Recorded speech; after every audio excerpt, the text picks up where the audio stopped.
So ఇక్కడ చూడండి full length. Full length ఎప్పుడు మనం ముందు నుంచి తీయకూడదండి, బ్యాక్ నుంచి తీసుకోవాలి. ఇక్కడ షోల్డర్ ఉంటుంది కదా, కరెక్ట్ గా షోల్డర్ అక్కడ టేప్ పెట్టుకొని స్ట్రైట్ ఎంత వరకు కావాలి అన్నది ఇంపార్టెంట్. సో ఎంత వరకు కావాలి బ్లౌజ్ అనేది ఈ మధ్య స్టైల్ అంటే ఇన్ సెన్స్ అందరూ పొడవు ఎక్కువ వేస్తున్నారు. ఓకేనా, ఇది సో మీకు పొడవు కావాలంటే పొడవు తీసుకోండి. ఓకే, సో అది 14 అవ్వచ్చు, 15 అవ్వచ్చు. మనం ఇది 36 చెస్ట్ అండి ఇది. సో దీని ప్రకారం నేను మీకు చెప్తాను. ఇదిగో ఎంత 15. సో ఫుల్ లెంత్ దగ్గర 15 రాసుకోండి. నెక్స్ట్ వచ్చేది చెస్ట్. సో చెస్ట్ మెజర్మెంట్స్ తీసుకునేటప్పుడు చాలా జాగ్రత్తగా చూడండి. ఆర్మ్ హోల్ కొంచెం చూడండి, ఇది ఆర్మ్ హోల్ కదా, కరెక్ట్ గా ఆర్మ్ హోల్ కింద ఉండాలి. అంతేగాని ఈ కిందకి వెళ్ళకూడదు. చూడండి, ఇలా కింద తీసుకోకూడదు. కరెక్ట్ గా మరి చక్కగా ఎక్కడైతే ఉందో దాని కిందకి తీసుకోండి. అంటే సెంటర్ పాయింట్ అంటాము, పాయింటెడ్ కూడా అని అంటారు. కరెక్ట్ ఇక్కడ పెట్టి చూడండి, ఇది మళ్ళీ పాయింటెడ్ చెస్ట్ కరెక్ట్ ఇక్కడికి తీసుకోండి. పెట్టేసుకోండి. ఇలా పాయింటెడ్ చూడండి, జాగ్రత్తగా చూడండి, ఏ మార్గం కిందికి వెళ్ళకూడదు. ఓకేనా,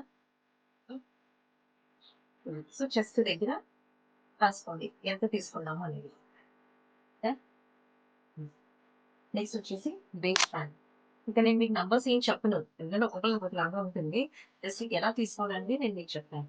నెక్స్ట్ వచ్చేసి third point waist round. Waist round అంటే అది కింద పార్ట్, ఇది బ్లౌజ్ కింద పార్ట్ ఉంటుంది, అది కొంచెం కరెక్ట్ గా ఇలా పెట్టి, బ్లౌజ్ కాబట్టి గట్టిగా అంటే సారీ గట్టిగా బ్లౌజ్ కాబట్టి టైట్ గా తీసుకోండి. ఇలా టైట్ గా తీసుకోండి. పట్టుకునేటప్పుడు జస్ట్ మనం ఫింగర్ మట్టుకే ఉండాలి. 4-5 ఫింగర్లు ఉన్నాయనుకోండి మీకు లూజ్ అయిపోతుంది.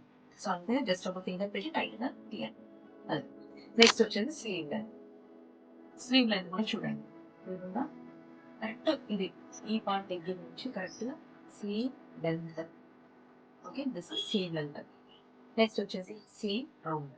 ఎక్కడైతే మనం స్లీవ్ లెంత్ తీసామో అక్కడే స్లీవ్ రౌండ్ కూడా తీయాలి. పెట్టేసుకొని స్లీవ్ రౌండ్. ఇది నేను చేతులు లేవు, చేతులు ఉన్న వాళ్ళకి ఈజీగా తెలిసిపోతుంది. అండ్ ఇందులో నేను ఒకటి ఇంపార్టెంట్ విషయం చెప్తాను. ఇప్పుడు దీనికి స్లీవ్ లెంత్ 9.5. సో అంటే 9.5 అంటే ఇక్కడికి వచ్చింది, ఇట్స్ ఎల్బో. ఇక్కడ కరెక్ట్ గా మనం టైట్ గా తీసుకోవాలి. అదే 5-4 అనుకోండి, టైట్ గా తీయకూడదు, సేమ్ గా ఉంటుంది. లూజ్ జస్ట్ ఒక బెల్ లాగా కొంచెం ఇట్లా ఇలా కొంచెం లెగిస్తే చూస్తానికి నీట్ గా ఉంటుంది. సో తీసేటప్పుడు 5 అనుకోండి లెంత్, అక్కడ కొంచెం లూజ్ తీయండి. అదే 9 అనుకోండి, టైట్ ఉండాలి. Then so this is sleeve length and sleeve round. Next వచ్చేసి ఆర్మ్ హోల్. ఆర్మ్ హోల్ లో చూడండి, ఎగ్జాక్ట్ ఇలా పెట్టేసుకొని ఇలా ఆర్మ్ హోల్ లో ఇలా తీయకూడదు, ఇలా పెట్టి కరెక్ట్ గా పైకి ఉండాలి. ఇలా పెట్టి ఇలా కరెక్ట్ గా ఇలా ఉండాలి, మన ఫింగర్ లోపల ఉండాలి.